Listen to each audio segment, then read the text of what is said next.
काजल हत्याकांड मामले में मध्य प्रदेश में कांग्रेस का बंद। भोपाल में बंद का व्यापक असर। पेट्रोल पंप, सिनेमा हॉल और दुकानें सब कुछ बंद। कांग्रेस कार्यकर्ताओं ने निकाली रैली।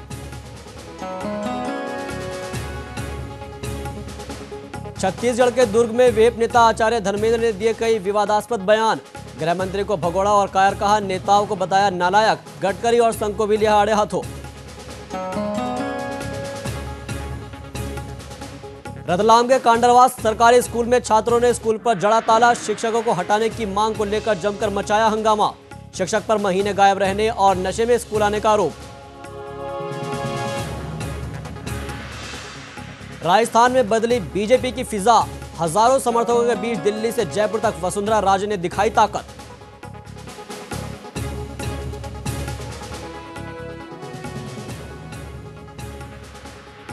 राजस्थान में ठंड ने फिर दी दस्तक। माउंट आबू में शून्य से नीचे पहुंचा पारा। जनजीवन हुआ प्रभावित।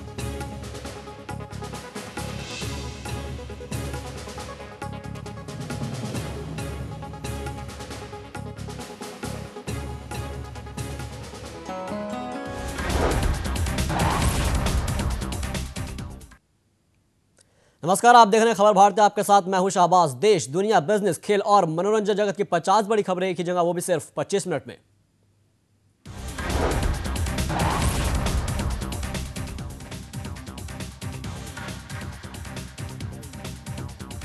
संगम नगरी इलाहाबाद में चल रहे महाकुंभ में गुरुवार को वीएचपी की धर्म संसद में संतों ने गुजरात के मुख्यमंत्री नरेंद्र मोदी को प्रधानमंत्री पद का उम्मीदवार बनाने की मांग उठाई है। स्वामी वासुदेवानंद ने अपने संबोधन में कहा कि मोदी देश को तरक्की के रास्ते पर लेकर जाएंगे। वहीं संत कौशलेंद्र रामानुजाचार्य ने कहा कि हमें यूपी और एनडीए नहीं चाहिए, बल्कि नरेंद्र मोदी चाहिए। उन्होंने कहा कि मोदी हिंदुत्व का चेहरा है। पंडाल के बाहर भी तमाम संत मोदी के समर्थन में नारे लगाते नजर आए। जबकि बैठक से पहले वीएचपी के कार्यकारी अध्यक्ष प्रवीण तोगड़िया ने कहा कि धर्म संसद में किसी व्यक्ति और किसी दल की आकांक्षाओं पर बात नहीं होगी, लेकिन फिर भी धर्म संसद में मोदी की गूंज सुनाई दी।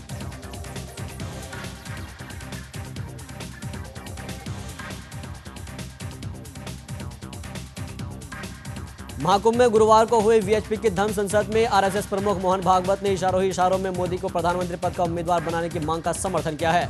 मोहन भागवत ने अपने संबोधन में कहा है कि देश में जो आवाजें उठ रही है उस पर बीजेपी को विचार करना चाहिए।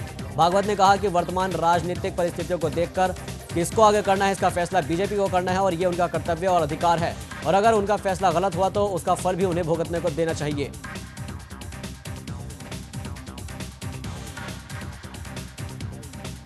गुजरात के मुख्यमंत्री नरेंद्र मोदी को गुलबर्ग सोसाइटी दंगा केस में सुप्रीम कोर्ट से झटका लगा है। सुप्रीम कोर्ट ने एसआईटी को आदेश दिया है कि मोदी को क्लीन चिट के मामले में सारे दस्तावेज जाकिया जाफरी को मुहैया कराया जाए। साथ ही सुप्रीम कोर्ट ने कहा है कि जाकिया जाफरी दस्तावेज मिलने के बाद 8 हफ्ते के अंदर अहमदाबाद की निचली अदालत में एसआईटी की क्लोजर रिपोर्ट को चुनौती दे सकती है। नरेंद्र मोदी के लिए मुश्किलें बढ़ाने की बात यह है कि यह फैसला तब आया जब साधु संत मोदी को प्रधानमंत्री पद का उम्मीदवार बनाने की मांग कर रहे हैं।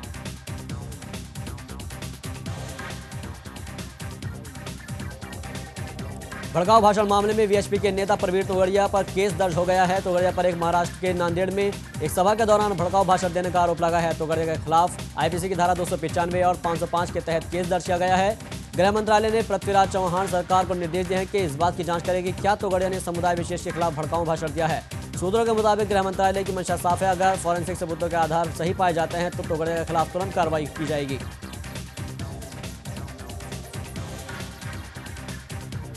संत आसाराम बापू के गुस्से का शिकार हुए भक्त अमान सिंह दागी ने आसाराम के खिलाफ मामला दर्ज कराने को लेकर आवेदन किया है। दरअसल कुछ दिन पहले एक सभा में आसाराम बापू के पैर छूने गए भक्त अमान सिंह दागी को आसाराम बापू ने लात मार दी थी, जिसके बाद इस मामले ने काफी तूल पकड़ लिया था। और अब अमान सिंह दागी का आरोप है कि उन्हें आसाराम बापू की तरफ से लगातार धमकियां मिल रही, जिससे परेशान होकर अमान सिंह दागी ने थाने में शिकायत दर्ज कराई है।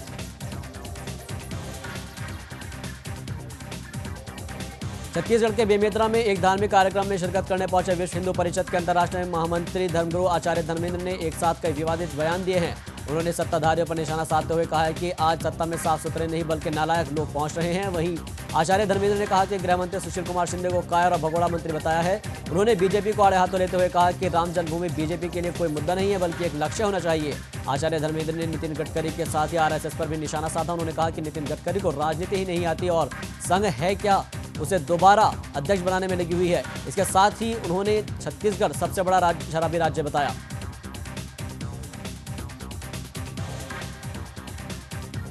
आम आदमी पर एक बार फिर से रेल किराए की मार पड़ सकती है। अभी 21 जनवरी से ही रेल किराया बढ़ा है और अब रेल मंत्री फिर से संकेत दे रहे हैं कि आने वाले रेल बजट में किराया बढ़ सकता है।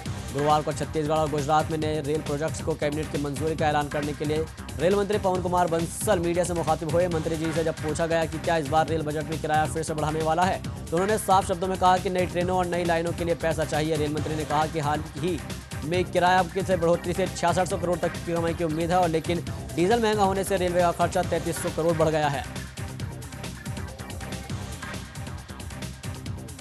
दिल्ली में हुई केंद्रीय कैबिनेट की बैठक में छत्तीसगढ़ को कई सौगातें मिली है। केंद्रीय कैबिनेट से छत्तीसगढ़ को रेल कॉरिडोर को मंजूरी दे दी गई है जिसके लिए तकरीबन 4000 करोड़ रुपए खर्च किए जाएंगे। साथ ही नई गेज लाइन को भी मंजूरी देते हुए गेवरा और पिंडरा रोड गेज लाइन को हरी झंडी दे दी गई है। केंद्र सरकार ने माओवाद प्रभावित 82 जिलों के 100 से ज्यादा आबादी वाले सभी बस्तियों को पक्की सड़कों से जोड़ने का फैसला किया है। अब तक इन जिलों को 250 से ज्यादा की आबादी वाली बस्तियों को सड़क से जोड़ने का प्रावधान था।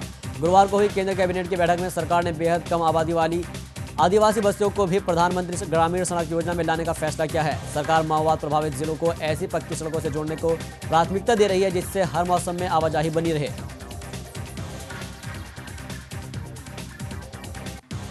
मध्य प्रदेश कैबिनेट की बैठक में कई अहम मुद्दों पर मुहर लगी है। भोपाल में हुई बैठक में शिवराज कैबिनेट ने लिपिक संवर्गीय कर्मचारियों की सारी मांगें मान ली हैं। वहीं तृतीय वर्ग के कर्मचारियों को ग्रेड पे में भी बढ़ोतरी की है जिससे सहायक वर्ग 1, 2 और 3 के कर्मचारी लाभान्वित होंगे।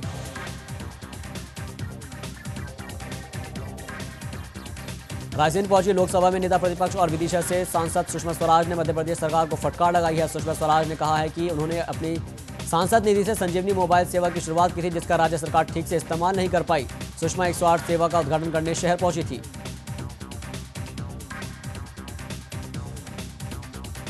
उज्जैन में मुख्य वन संरक्षक बीके सिंह के ठिकानों पर गुरुवार को भी लोकायुक्त की कार्रवाई जारी रही। गुरुवार को लोकायुक्त की टीम ने भोपाल में बीके सिंह के सेंट्रल बैंक का लॉकर खोला जिसमें सोने के जेवरात, सोने के बिस्कुट और 16 लाख की एफडी बरामद हुई है।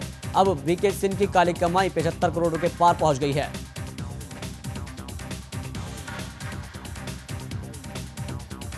मध्य प्रदेश में महाभ्रष्टों पर जारी कार्रवाई पर मुख्यमंत्री शिवराज सिंह चौहान ने कहा कि लोकायुक्त छापों पर सरकार संजीदा है। भ्रष्टाचारियों पर कड़ी कार्रवाई जारी रहेगी। वहीं शिवराज सिंह भ्रष्टाचार के मामलों की सुनवाई के लिए फास्ट ट्रैक कोर्ट और बड़े अधिकारियों पर कार्रवाई की बात को टाल गए।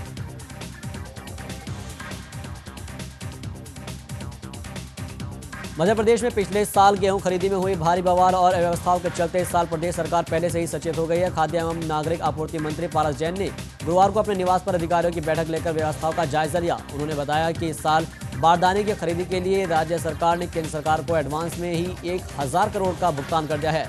गेहूं खरीदी के लिए राज्य सरकार ने 450 नए केंद्र बनाए हैं। 15 मार्च से भोपाल, होशंगाबाद, नर्मदापुरम, इंदौर और उज्जैन में खरीदी शुरू हो जाएगी। बाकी जगहों पर 1 अप्रैल से खरीदी शुरू की जाएगी।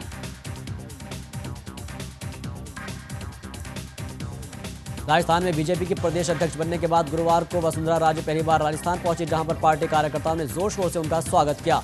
वसुंधरा राजे जैसे ही जयपुर पहुंची तो उनके स्वागत के लिए कार्यकर्ताओं का हुजूम उमड़ पड़ा और मौके पर मौजूद विधायकों, सांसदों और कार्यकर्ताओं ने पुष्प वर्षा के साथ वसुंधरा राजे का स्वागत किया। वसुंधरा के स्वागत की खुशी का ये जश्न बिल्कुल शाही अंदाज में मनाया गया। बीजेपी मुख्यालय पहुंचने पर मंत्रोच्चार के साथ उनका स्वागत किया गया।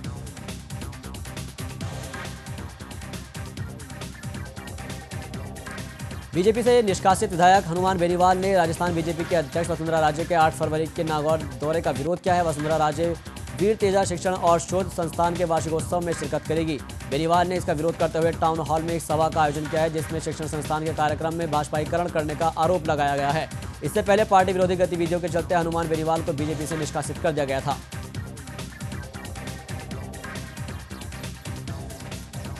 भोपाल में आज कांग्रेस ने बंद का आह्वान किया है। बंद के दौरान कांग्रेसी कार्यकर्ता रैली निकालकर अपना विरोध प्रदर्शन कर रहे हैं। बंद का व्यापक असर राजधानी भोपाल में देखा जा रहा है। बंद के मद्देनजर सभी पेट्रोल पंप, सिनेमा हॉल और दुकानें बंद है। आपको बता दें कि नाबालिग से रेप के बाद उसकी हत्या करने के मामले में कांग्रेस न्याय और मुआवजे की मांग कर रही है। नाबालिग का शव गृह मंत्री के बंगले के पास बरामद हुआ था।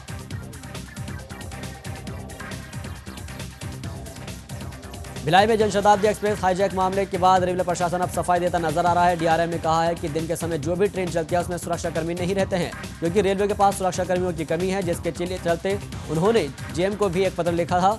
उन्होंने कहा है कि अगर ट्रेन ड्राइवर अपनी सूझबूझ का परिचय नहीं देता तो कई यात्रियों की जान भी जा सकती थी। आपको बता दें कि रेलवे प्रशासन की ओर से ट्रेन चालक और सहायक चालक को 5-5 हज़ार रुपये और टीटी को 2,000 रुपये का इनाम दिया गया है।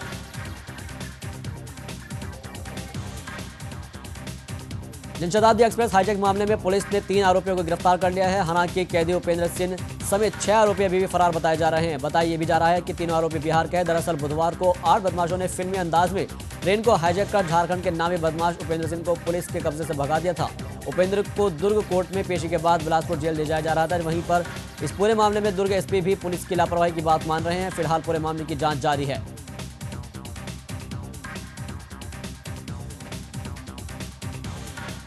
छत्तीसगढ़ में हड़ताल के दौरान निलंबित हुए 977 शिक्षाकर्मी आखिरकार बहाल हो गए हैं। वर्ग 1 के 233 और वर्ग 2 के 392 शिक्षाकर्मी बहाल कर दिए गए हैं।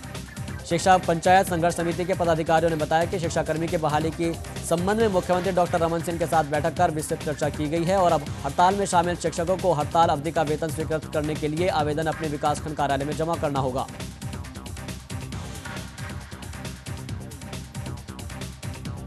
तो चलिए 25 मिनट 50 खबरों में रुक रहे एक छोटे से ब्रेक के लिए। ब्रेक के बाद भी खबरों का सिलसिला जारी रहेगा।